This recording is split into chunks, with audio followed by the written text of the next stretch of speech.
నమస్తే అండి. Welcome to Kathalanidhi. ఈరోజు మనం వినబోయే కథ జూలై 11, 2008 స్వాతి సపరివార పత్రికలో కామెడీ కథగా ప్రచురితమైన పచ్చిపులుసు ప్రసాదరావు పాట్లు. రచించిన వారు జి. తులసిరామ్. పచ్చిపులుసు ప్రసాదరావు పకోడీ తింటూ తీరిగ్గా టీవీ చూస్తున్నాడు. వంటింట్లో నుండి పచ్చిపులుసు వెంగమాంబ మందలింపుగా కేకలేసింది. ఏమండి, పొద్దున్నుంచి ఆవు పచ్చగడ్డి మేసినట్టు మేస్తూనే టీవీ చూస్తూ తింటూ కూర్చోపోతే వంటింట్లోకొచ్చి నాకేమైనా సాయం చేయొచ్చు కదా అంది. వెంగమాంబ అలా అనడంతో కసికొద్దీ ప్రసాదరావు మరో 2 పకోడీలు ఒకేసారి నోట్లో వేసుకుని కరకరా నమిలేశాడు. ప్రసాదరావు సమాధానం చెప్పకపోవడంతో వెంగమాంబకు కోపం వచ్చింది. దాంతో భర్తకు ఇష్టమైన మష్రూమ్ పులావ్ చేస్తూ మిరప్పొడి ఎక్కువ వేసింది. మీరొచ్చి సహాయం చేయకపోయినా పర్వాలేదు, ముద్దపప్పులా చేతులు ముడుచుకుని కూర్చొని కబుర్లైనా చెప్పండి అంది. పచ్చిపులుసు ప్రసాదరావు ఉరఫ్ పిపిరావు నోట్లో ఉన్న పకోడీలు మింగేసి, వంటింట్లో మేమేం చేస్తాం, అది లేడీస్ డిపార్ట్మెంట్ ఓయ్, అందులో మగాళ్ళు ప్రవేశించకూడదు, ఐఎమ్ సారీ అన్నాడు. పిపిరావు అలా అనడంతో వెంగమాంబకు కోపం ఎక్కువైంది. పలావ్లో 2 చెంచాలు ఉప్పు ఎక్కువ వేసింది. నాకు ప్రాణాలంటే తీపెక్కువే, అలాంటిది మిమ్మల్ని వచ్చి వంట చేయమని అడుగుతానా ఏంటి? మల్లయుద్ధం కుస్తీ పట్టులో చేసినట్లు పొద్దున్నుంచి ఒక్కదాన్నే ఈ వంటగదిలో ఇంతిలా అవస్థపడుతున్నాను. మీరు పని చేయకపోయినా నేనేమీ అనుకోను, కనీసం వచ్చి కబుర్లైనా చెప్దురు అని అంది. చిన్నప్పటి నుంచి వంటింట్లో అడుగు పెట్టలేదు, ఇప్పుడు నా వల్ల కాదు, నేను రాను అన్నాడు. వెంగమాంబ కోపంగా మనసులో ఇలా అనుకుంది. ఆర్డర్లు ఇవ్వడం మాత్రం వచ్చు, ఆంబోతులా మేయడమూ వచ్చు, భార్యకు కాస్త సాయం చేద్దామని లేదు. అంబా, వెంగమాంబ, వంట పూర్తవడానికి ఇంకా ఎంతసేపు పడుతుందేం? నా కడుపులో ఎలకలు రన్నింగ్ రేసి పెట్టుకున్నాయో ఏంటో, త్వరగా కానీ అన్నాడు. వెంగమాంబకు ఆవేశం ఎక్కువైంది. మీ కడుపులో ఎలకలు రన్నింగ్ రేసులో పాల్గొని బాగా అలసిపోయినట్లున్నాయి పాపం. దాహంగా ఉందేమో, కాస్త ఫినాయిల్ తాగండి సరిపోతుంది అంది వెటకారంగా. వాటికి దాహం లేదంట, ఆకలి ఉందంట. వెంగమాంబ వంటకాలు తెచ్చి డైనింగ్ టేబుల్పై పెడుతూ, ఏ తిన్న పకోడీలు సరిపోలేదంటనా అని ఉడికిపోతూ అంది వెంగమాంబ. తిండిపోతూ పందికొక్కులు కాబోలు అంది భర్తను తిట్టలేక. పిపిరావు టీవీ ఆఫ్ చేసి కాళ్ళు చేతులు కడుక్కొని రెడీ అయ్యి వచ్చి డైనింగ్ టేబుల్ ముందు కూర్చున్నాడు. వెంగమాంబ టేబుల్పై నీళ్లు తెచ్చిపెట్టుకుంటూ, అలా దిష్టిబొమ్మలా కూర్చోకపోతే ప్లేట్లు తెచ్చిపెట్టొచ్చు కదా, ఏం తెస్తే మీ చేతులు ఏమైనా అరిగిపోతాయా, మంచు ముక్కల్లా కరిగిపోతాయా అని అడిగింది ఉక్రోషంగా. పచ్చిపులుసు ప్రసాదరావు కదలకుండా మెదలకుండా అలాగే కూర్చున్నాడు. వెంగమాంబ రోషంగా, తెలుగు సినిమాల్లో హీరో జైల్లో ఉన్నప్పుడు కానిస్టేబుల్ అతన్ని సెల్లో భోజనం ప్లేట్లు విసిరే ధోరణిలో పిపిరావు వద్దకు తాను తెచ్చిన భోజనం ప్లేటు విసిరింది. కానిస్టేబుల్ ప్లేటు విసిరినప్పుడు సినిమాలో హీరో అతని కళ్ళతోనే కాల్చి రోస్ట్ చేసినట్లు చూస్తాడు. ప్రసాదరావు కూడా భార్యను అచ్చం అలాగే చూశాడు. వెంగమాంబ రోషం పొడుచుకొచ్చింది. అలా గొడ్లగోబలాగా నాకేసి చూడకపోతే వెంగమాంబ రోషం పొడుచుకొచ్చింది. అలా గొడ్లగోబలాగా నాకేసి చూడకపోతే నాకు బాధనుకున్నావా ఏంటి అని ఉరిమింది. ఆమెకు ఎప్పుడైనా ఇలా కోపం వస్తే భర్తను ఏకవచనంతో పిలుస్తుంది. భార్య అలా అనేసరికి పిపిరావు పళ్ళు ఇకిలించుకుంటూ, అబ్బే కాదు, ఊరికే అలా చేశానంతే, తొందరగా వడ్డించు అని వెంగమాంబను కంగారు పెట్టసాగాడు. ఆకలిగా ఉందోయ్ అన్నాడు రూటు మార్చి. వెంగమాంబ మొహం తుడుచుకుంటూ ఆ తర్వాత భర్తకు పులావ్ రైతా వడ్డించింది. ప్రసాదరావు ఆత్రంగా ప్లేట్పై పడ్డాడు. పులావ్లో కొంచెం కారం ఎక్కువగా ఉంది, ఏంటి పులావ్ ఈరోజు నీలాగా కారంగా ఉంది. పులావ్ ఎక్స్‌పర్ట్‌ని అంటావు. ఇంత కారం వేయాలో తెలీదా? అని అడిగాడు. మీకంత తెలిసినప్పుడు వచ్చి చేసుకోవచ్చుగా? పీపీరావు సమాధానం చెప్పలేదు. అతను స్వతహాగా భోజన ప్రియుడు కాబట్టి వినిపించుకోక సరిపెట్టుకుని తినసాగాడు.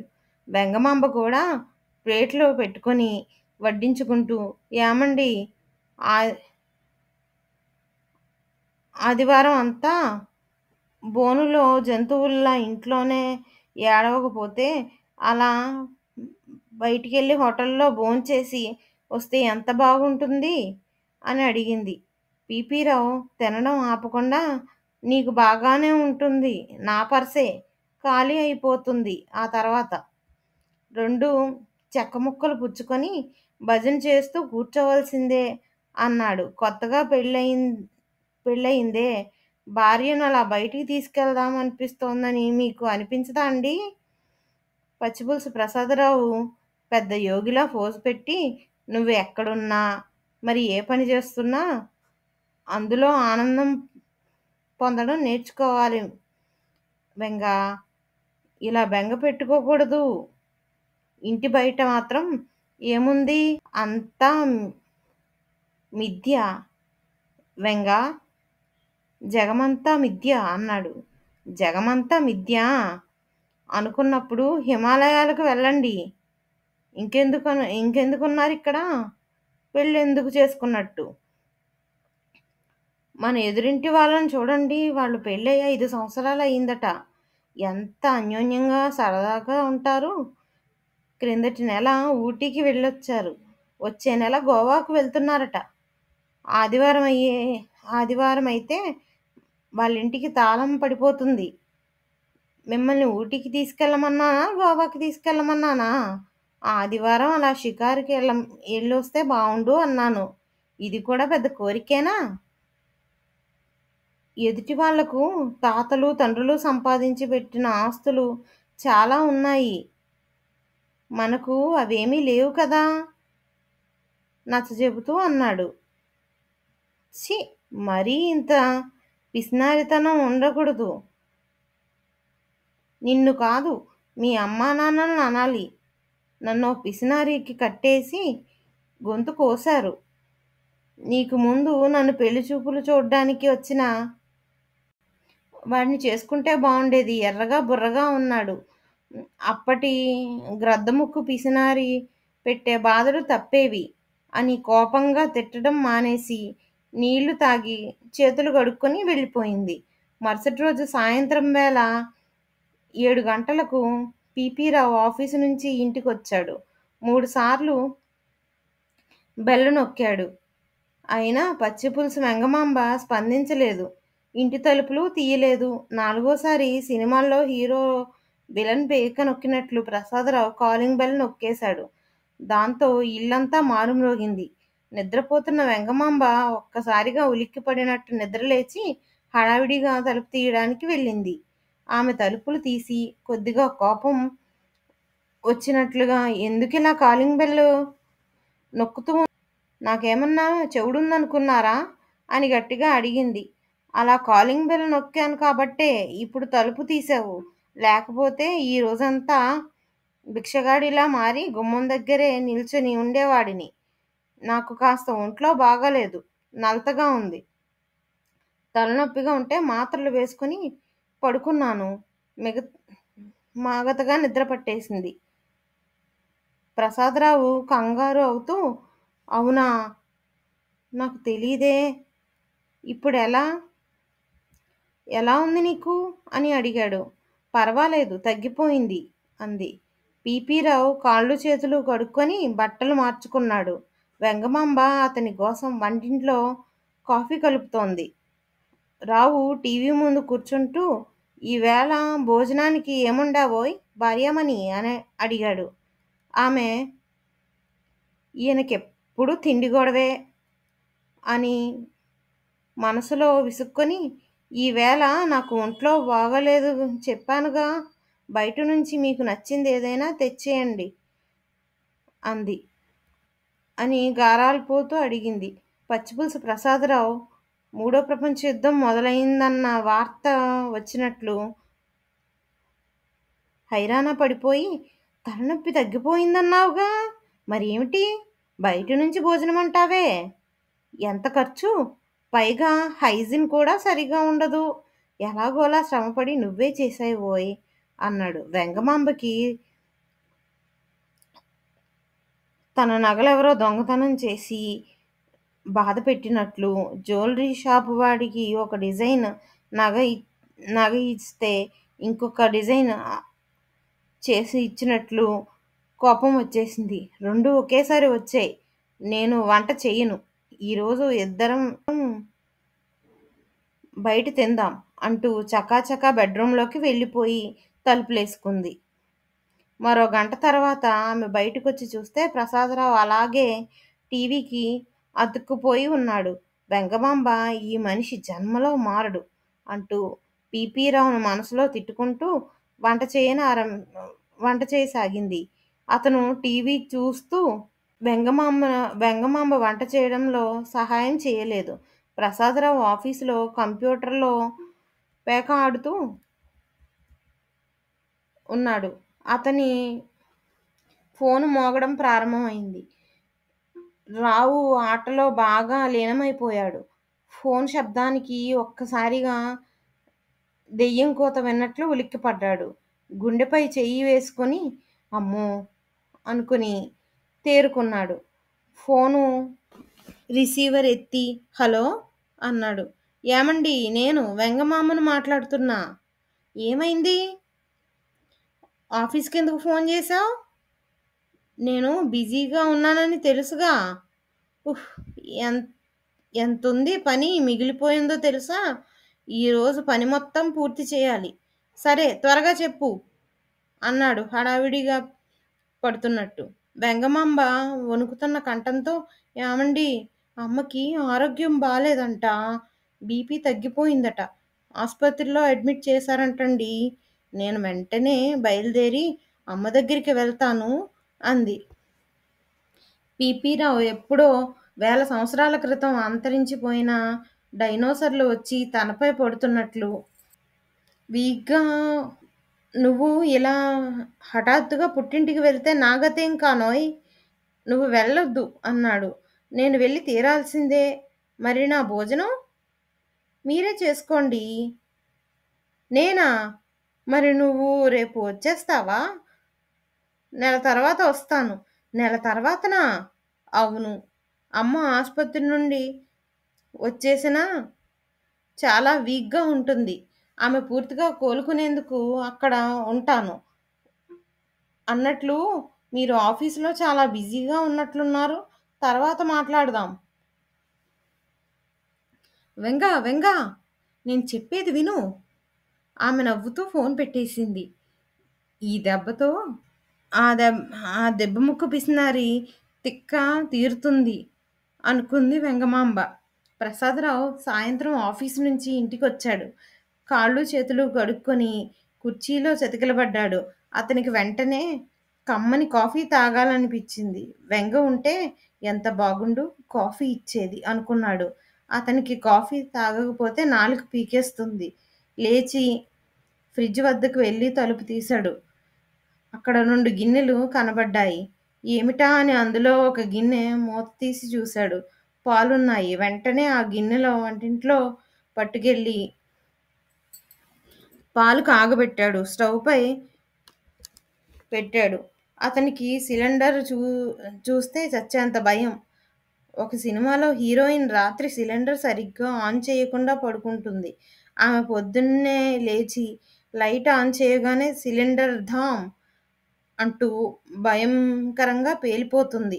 పీపీరావు ఆ సినిమా చూసినప్పటి నుంచి సిలిండర్ జోలికి వెళ్ళకూడదని అనుకున్నాడు. కానీ ఇప్పుడు తప్పడం లేదు. అతనికి సిలిండర్ ఎలా ఆన్ చేయాలో తెలీదు. వణుకుతున్న చేతులతో వాల్వ్ ఎలా తిరిగితే అలా తిప్పుదాం అనుకుని స్టవ్లో మంట రాలేదు. గ్రహాంతరం నాడు లేచొచ్చినట్టు, తనకు ఈ భూమిపై ఏలియన్లున్నట్టు కంగారు పడిపోయాడు. బుర్రగొక్కుంటూ మంట ఎందుకు రావటం లేదు అని ఆలోచించసాగాడు. 2 నిమిషాల తర్వాత అతని బుర్రలో మెరుపులా ఒక ఐడియా మెదిలింది. అతనికి తన తెలివితక్కువతనానికి సిగ్గు కలిగింది. లైటర్ కోసం వెతుకుతూ అది కనపడ్డంతో స్టవ్ వెలిగించడానికి సిద్ధపడ్డాడు. స్టవ్ సిలిండర్ ఆఫ్ చేశాడు. పాలను గ్లాసులో పోశాడు. అతనికి గ్లాస్ పాలలో ఎంత కాఫీ పొడి, ఎంత చక్కెర వేయాలో తెలీదు. ఆలోచిస్తూ ఇక్కడే నిల్చున్నాడు. ఇంతలో సిలిండర్ ఆఫ్ చేశానా లేదా అన్న సందేహం వచ్చింది. కిందకు వంగి చూసుకున్నాడు. ఆఫ్ చేసి ఉంది. కరెక్ట్గా ఆఫ్ చేశానా లేదా అన్న అనుమానం మొదలైంది. వాల్వ్ని వ్యతిరేక దిశలో తిప్పి చూశాడు. అది తిరగలేదు. దాన్ని మళ్ళీ ఆన్ చేస్తూ ఇదే సరైంది అనుకున్నాడు. హమ్మయ్య అనుకున్నాడు. పాలల్లో 2 స్పూన్ల కాఫీ పొడి, 1 స్పూన్ చక్కెర వేసుకుని గ్లాసు తీసుకెళ్ళి టీవీ ముందు కూర్చున్నాడు. టీవీ చూస్తూ కాఫీ సిప్ చేశాడు. రైతుల పొలాలకి పురుగుల మందు పిచికారీ చేసినట్లు క్షణంలోనే అతను చేసిన కాఫీ బయటకొచ్చేసింది. చిచి, దీనికన్నా కషాయం మేలు అనుకున్నాడు. ప్రసాదానికి కాఫీ తాగకపోతే తలనొప్పి వచ్చేస్తుంది. ఇప్పుడెలా? వెంగమాంబ ఈ పాటి ఇల్లు చేరుంటుంది. ఆమెకు ఫోన్ చేసి అడిగితే సరిపోతుంది. కానీ ఫోన్ చెయ్యాలంటే డబ్బు ఖర్చవుతుందిగా. హోటల్కెళ్ళి కాఫీ తాగితే హోటలేమీ ధర్మసత్రం కాదు కదా అనుకున్నాడు. వాడికి కూడా కాఫీకి డబ్బులు ఇవ్వాల్సిందే. 2 రూపాయలు పెట్టి ఫోన్ చేస్తే కాఫీ చేయడం ఎలాగో తెలిసి కాఫీ పెట్టుకోవచ్చు. కాఫీ కోసం హోటల్కెళ్ళాల్సిన అవసరం ఏముంది? కాఫీ కోసం హోటల్కేం వెళ్ళక్కర్లేదు. ఆ అవసరం ఉండదు. డబ్బులు కూడా ఆదా అవుతాయి అనుకున్నాడు. పచ్చిపులుసు ప్రసాదరావు వెంగమాంబకు ఫోన్ చేశాడు. ఆ ఫోన్ లైన్లోకి వచ్చి తర్వాత, ఏమోయ్, గ్లాస్ కాఫీ చేసుకోవడానికి కాఫీ పొడి ఎంత చెయ్యాలి, చక్కెర ఎంత వెయ్యాలి, తొందరగా చెప్పు, అవతల ఫోన్ బిల్లు పెరిగిపోతుంది అన్నాడు హడావిడిగా. వెంగమాంబ ఏదో కరకర నమిలేస్తూ, ఫోన్ చేసి ఎలా ఉందో అడుగుతారేమో అనుకున్నాను. మీరేమో కాఫీ ఎలా చెయ్యాలో అడుగుతున్నారా? ఇందుకేనా ఫోన్ చేసింది అని అడిగింది సీరియస్గా. పీపీరావు ప్రాధేయపడుతున్నట్టు, వెంగా, మై డార్లింగ్, ఇప్పుడు నన్ను విసిగించక కాఫీ ఎలా చేయాలో చెప్దు ప్లీజ్. అవతల ఫోన్ బిల్లు పెరిగిపోతోందోయ్ అన్నాడు. వెంగమాంబ నవ్వుకుంటూ, పాలల్లో ఎంత కాఫీ పొడి వేస్తే ఏమిటి, ఎంత చక్కెర వేస్తే ఏమిటి, ఈ బలమంతా మిథ్య. నాకు తెలియక అడుగుతాను. అసలు ఈ మిథ్య జాగ్రత్తలో కాఫీ ఎందుకు, బూస్టు హార్లిక్సు ఎందుకు, అంతా వృధాయే కదా. భార్య మాటలు విని పీపీరావుకి గుండెలు గతుక్కుమన్నాయి. వెంగా, అప్పుడేదో బుద్ధి గడ్డి తిని అలా అన్నాను. ప్లీజ్ తొందరగా చెప్పవు అని కాళ్ళబేరానికి వచ్చాడు. వెంగమాంబ జాలి కలిగి చెప్పేసింది. అతను మళ్ళీ కాఫీ చేసుకొని తాగాడు. ఈసారి కాస్త బాగానే వచ్చింది. పీపీరావుకి ఆకలి మొదలైంది. ఓరి నాయనో, కాఫీకి ఇన్ని తంటాలుంటాయా? ఇప్పుడు ఆకలి బాధలు తీర్చుకోవడానికి ఏమి చెయ్యాలో ఏమిటో అనుకున్నాడు. అతనికి ఉప్మా తినాలనిపించింది. రాత్రికి కొంచెం ఎక్కువగా చేసుకుంటే పొద్దునకి కూడా సరిపోతుంది. నిద్రలేచిన వెంటనే సిలిండర్ మొహం చూడాల్సిన అవసరం ఉండదు. అని ఉప్మా ఎలా చేయాలో చెప్పమా. ఇప్పుడు మళ్ళీ వెంగమాంబకు ఫోన్ చేయాలా? అమ్మో, ఈ నెల ఫోన్ బిల్లు కొండలా పెరిగిపోతోందేమో. ఫోన్కైతే మహా అయితే 5 రూపాయలు అవుతుంది. కానీ హోటల్లో తింటే కనీసం 20 రూపాయలైనా బాదుతాడు వాడు మనకి. ప్రసాదం వెళ్ళి మళ్ళీ ఫోన్ అందుకున్నాడు. వెంగమాంబ లైన్లోకి వస్తూనే, నేను ఫోన్ చేస్తే మాత్రం డబ్బులు ఖర్చు అయిపోతుందని ఏడుస్తారు. ఇప్పుడు మీరు మాత్రం ఎందుకు ఇన్నిసార్లు ఫోన్లు చేస్తున్నారండి అని అడిగింది. ఉప్మా ఎలా చేయాలో తెలుసుకుందామని చేశాను వెంగా అన్నాడు గారంగా. ఉల్లిపాయలు తరగాలి, ఎండుమిరపకాయలు తరుక్కోండి. ఆ తర్వాత గిన్నెలో కాస్త నూనె పోసి అందులో ఆవాలు, పచ్చిశనగపప్పు, కరివేపాకు వేసి తిరగమూత పెట్టండి. అందులో ముందుగా తరుక్కున్న ఉల్లిపాయ ముక్కలు వేయండి. అందులోనే 2 గ్లాసులు నీళ్లు పోసి గ్లాసు వేయించిన రవ్వ, కొంత ఉప్పు వేయండి. అంతే 10 నిమిషాల్లో ఉడికిన తర్వాత అదే ఉప్మా అయిపోతుంది. ప్రసాదానికి చిన్నప్పుడు చదువుకున్న లెక్కల కన్నా ఇప్పుడు వెంగమాంబ చెప్పినది ఇంకా తికమకగా ఉంది. గజిబిజిగా ఉంది. అయోమయంగా కూడా ఉంది. ఇంకా మాట్లాడితే ఫోన్ బిల్లు పెరిగిపోతుందనే భయంతో క్లుప్తంగా సరే అని ఫోన్ పెట్టేశాడు. కత్తిపేట తీసుకుని ఉల్లిపాయలు తరగసాగాడు. ఒకటి తరిగే లోపల 2 తెలుగు రెమోటిక్ సినిమాలు చూసినట్లు అతని కళ్ళలో నుండి ధారాపాతంగా నీళ్లు కారసాగాయి. కళ్ళు మండసాగాయి. పరిగెత్తుకుని బాత్రూంకెళ్ళి మొహం కడుక్కొని వచ్చాడు. ఇంకో ఉల్లిపాయ తరిగే లోపల మళ్ళీ నీళ్ళు. దాంతో పీపీరావు తనకిష్టమైన ఉల్లిపాయల సంగతి ఇంక వద్దనుకున్నాడు. దాన్ని పక్కన పెట్టి ఎండుమిరపకాయలు తరిగాడు. తిరగమూత పెట్టాడు. 1 గ్లాసు రవ్వకి 4 గ్లాసుల నీళ్ళా? లేక 4 గ్లాసుల రవ్వకి 2 గ్లాసుల నీళ్ళా? వెంగ ఏమన్నది అని ఆలోచిస్తూ గిన్నెలో 4 గ్లాసులు నీళ్లు పోశాడు. అందులో గ్లాసు రవ్వ వేశాడు. 10 నిమిషాలు వేచి చూశాడు. అది నీళ్ళలానే ఉంది. మంట పెంచి కాసేపు ఓపిగ్గా వేచి చూశాడు. అయినా అది నీళ్ళలాగే ఉంది. అతనికి అనుమానం వచ్చి స్టవ్ ఆఫ్ చేశాడు. ఇంతకీ వెంగ నాకు ఉప్మా చేయడం చెప్పిందా లేక పాయసం చేయడం చెప్పిందా? కానీ పాయసానికి చక్కెర వేయాలి కదా! ఉప్పు వేయమన్నదేంటి? ఉప్పు వేయమన్నదని చెప్పిందంటే అది ఉప్మాయే అయ్యుంటుంది. మరి నీళ్ళుగా వచ్చిందేంటి? కొంపతీసి నీళ్ళతో గాని ఉప్మాలో ఏం చేయాలి చెప్పమా? ఇది నీళ్ళుప్మానా? దీన్నేం చేయాలి అనుకున్నాడు. పీపీరావు ఆకలికి తట్టుకోలేడు. అలాగని డబ్బులు ఖర్చు పెట్టలేడు. అతనికి అవ్వా కావాలి, బువ్వా కావాలి. నీళ్ళ ఉప్మాని గ్లాసులో పోసుకుని అందులో ఒక ఆవకాయ బద్ద వేసుకుని గటగటా తాగేశాడు. అలా 3 గ్లాసుల నీళ్లు ఉప్మా తాగేసరికి ప్రసాదం కడుపు నిండిపోయింది. కానీ మనసు నిండలేదు. అసలే భోజన ప్రియుడు. ఆ రాత్రి అతను పడ్డ బాధ ఆ దేవుడికే ఎరుగు. పొద్దున్నే నిద్రలేచిన ప్రసాదరావుకి మళ్ళీ తిండి కూడా మొదలైంది. ఏం చేయాలి అని ఆలోచించసాగాడు. ఫ్యూజు పోయిన బల్బు వెలగనట్లు అతని మెదడు కూడా ఏమీ తట్టలేదు. ముఖ్యమంత్రి పదవి పోగొట్టుకున్న రాజకీయ నాయకుడిలా బాధపడుతూ వెంగమాంబకు ఫోన్ చేశాడు.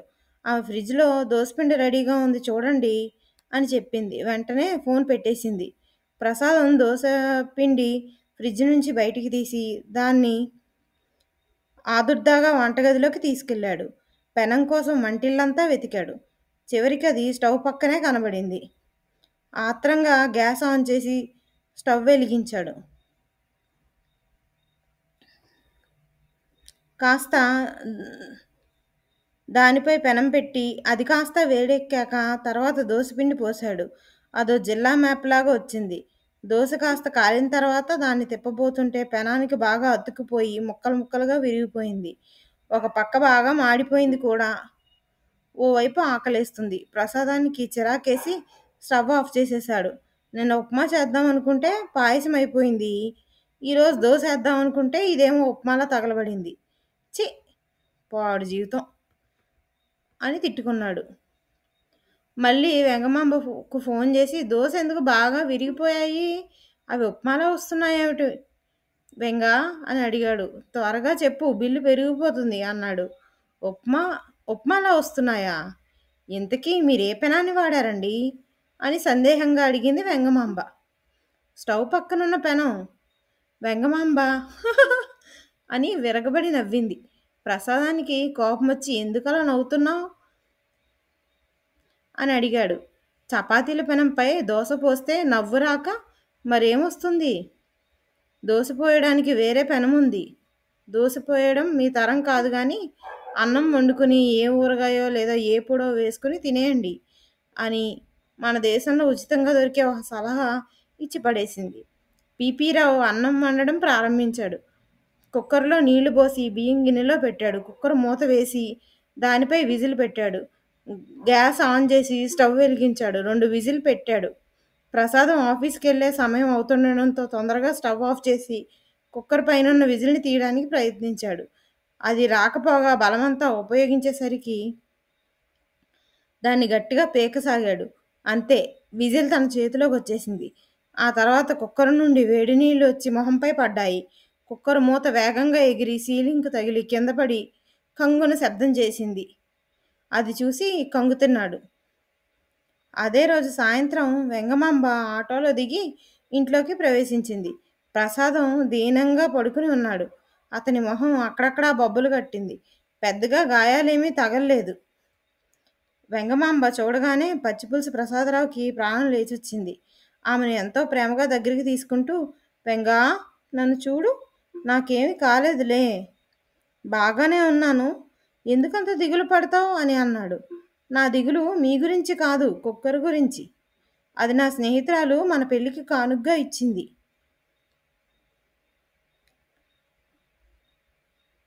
నిన్నేం చేస్తానో చూడు అంటూ ప్రసాదం వెంగని కౌగిలించుకుని బొగ్గ కొరికాడు. అబ్బా, వదలండి వెంగ, నన్ను నన్ను బహువచనంతో పిలవకోయ్, నాకు సిగ్గేస్తుంది, ముందు నన్ను మాట్లాడనివ్వు, అడ్డు రాకు అని అన్నాడు.